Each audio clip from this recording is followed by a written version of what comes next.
GST వరుసగా తగ్గుతూ వస్తుంటే, లేదు అది ఎక్కువే ఉందని చెప్పేటటువంటి ప్రయత్నం చేసినటువంటి వేళ రాష్ట్ర ప్రభుత్వాన్ని జగన్మోహన్ రెడ్డి తన ట్వీట్ ద్వారా లెక్కలతో సహా ప్రకటించారు.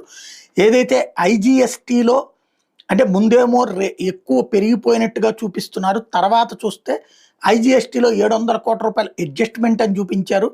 అంటే కాగ్ ఇచ్చినటువంటి లెక్కల ఆధారంగా చూస్తేనే పెద్దదైనటువంటి లోటు కనబడుతోంది.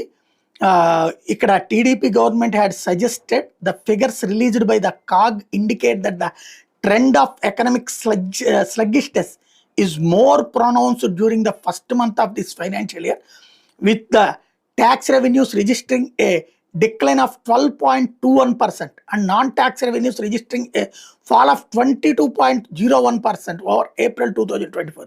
If the state's own revenues are taken into consideration, the fall over